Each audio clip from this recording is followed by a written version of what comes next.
Guys, তো রোদ্দু থাকতে থাকতে আজকে বেরিয়ে গেছি আমরা। আজকে কোথায় যাব? আশ্রমে।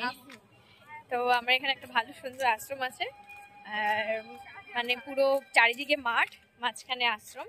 তো চলো কেমন জায়গা তোমার সাথে শেয়ার করব। আর আমরা 3 বান্ধবী মিলে বেরিয়ে গেছি। দেখো এখন অনেকটা রোদ্দু রয়েছে রাস্তায়, মানে অনেক তাড়াতাড়ি বেরিয়েছি আজকে আমরা। সবসময় আমরা লেটে লেটে বেরোই, সেই জন্য আমাদের ছবি মানে ভিডিও কিচ্ছু ভালো করে করা হয় না। আরে ওর সাথে ঝগড়া করা হয় খালি। মানে এ বলে আমাকে ছবি তুলে দিসনি, ও বলে রোদ্দু চলে গেল, সূর্য চলে গেল, এরকম ব্যাপার। সেই জন্য আজকে অনেক তাড়াতাড়ি বেরিয়েছি। আর এই মিষ্টি মিষ্টি রোদ্দুটা খুবই ভালো লাগছে। শীতকালের রোদ্দু খুবই ভালো লাগে, সেটা আমার কেন যে কারো ভালো লাগে। তো চলো দেখতে থাকো, আর আশ্রমটা তোমাদের সাথে শেয়ার করবো, দেখবে বলবে কেমন। আর প্রথম দিন আমরা গিয়ে খুব মানে প্রথম দিন গিয়েছিলাম আমরা, তো তখন যাত্রা হচ্ছিল, তো সেই জন্য রাত্রেবেলা গিয়েছিলাম, পুরো ভালোভাবে ভিউটা দেখতে পাইনি। তো আমিও দেখবো আর তোমাদের সাথেও শেয়ার করবো। তো চলো দেখতে থাকো। চিকচিকি মিকচিকি আনলে ভালো হতো। তো হ্যালো গাইস, তো আমরা দেখো চলে এসেছি আশ্রম। দেখো এই যে দেখতে পাচ্ছ দূর থেকে, আর রাস্তাটা দেখো একদম স্নেকের মতন। তো যেটা হচ্ছে মেন কথা, এখানে ধনা পাতা হচ্ছে দেখে আমাদের সবার প্রচন্ড লোভ লোভ লোভ হচ্ছে। ভাবছি যাওয়ার সময় একটু চুরি চুরি করে নিয়ে যাবো। তো তোমরাই বলো চুরি করা উচিত কি না?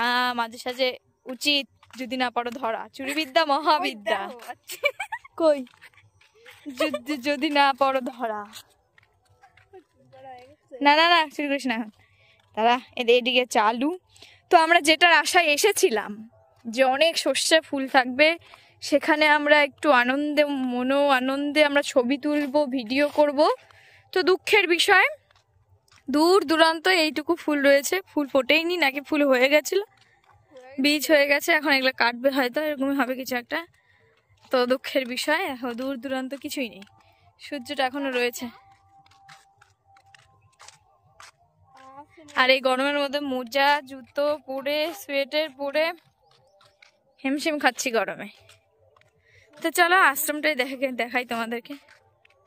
এটা হচ্ছে আলু, আলুগুলো ভালোই বড় বড় হয়েছে। একটা টানে ছিঁড়ে দেখ না, দরকার না। তো গাইস তোমরা কি বলো, দেখবো না দেখবো না? যদিও আমি এটা লাইভ করছি না যে তোমরা উত্তর দেবে, যখন ভিডিওটা ছাড়বো তো তখন তোমরা বলে দিও যে কি করা উচিত ছিল আমাদের। তাহলে পরে এসে আবার করে যাবো। হ্যাঁ এই তো বলে দিল আমার বান্ধবী। তাল গাছ রয়েছে, ও ওই পারে ওই পারে ফুল আছে দেখ না, ওই পারে পূর্ব বর্ধমান। তো এই যে আমাদের সাধু আশ্রম। তো চলো না, মহিলারাও আছে, ভয় নেই। হ্যালো, এই যে সেই মন্দির, জাদুবিন্দু মন্দির। তো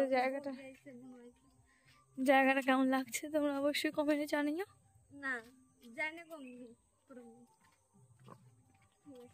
তো ওই দেখো ওইদিকে, তারপরে কিন্তু নদী আছে। হ্যাঁ, তো এখানে কিছু একটা হচ্ছে ঘরটা। তো এই যে আমাদের জাদুবিন্দু গোসাই বসে রয়েছে, দেখো তাই তো মনে হয় এখানেই তো ছিল। দেখো বসে রয়েছে। জয় জাদুবিন্দু গোসাই এর নমঃ। পুণ্য সমাধি স্থল। আর রাধা কৃষ্ণকে তিরপল দিয়ে মুড়িয়ে রেখেছে কেন? নিঃশ্বাস নেবে কি করে আমার বাকি বিহারি রাধা রানী?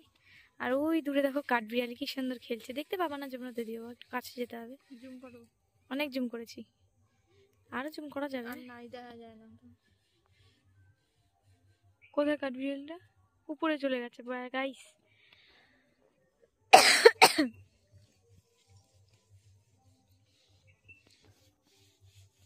তো চলো দুঃখের বিষয় কটা ছবি তুলে দিই বান্ধবীদের। চ দেরি করে লাভ নেই, ওখানে ফুলই নেই। চল যদি ওই নদে ওখানে গিয়ে তুলতে পারি কয়েকটা। চ, এইটা সানফ্লাওয়ার ফুল আছে, নে নে নে, যা নিয়ে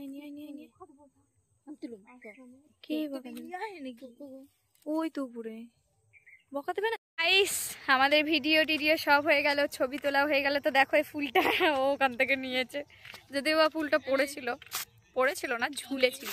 ডালটা নিচু হয়ে গেছে, ওয়েট হয়ে গেছে বেশি, তাই জন্য। তো হয়ে গেছে। তো দেখো রাস্তাটা কিন্তু একদম স্নেকের মতন, ওই যে দেখো মন্দির দেখা যাচ্ছে, তো তোমাদেরকে তো দেখালামই। তো এখন একটু ফাঁকা ফাঁকা হয়ে গেছে, তাই আমরা এখান থেকে কেটে পড়ছি। তো টাটা, আজকের মতন এই পর্যন্তই, দেখা হচ্ছে নেক্সট ব্লগে, বাই বাই।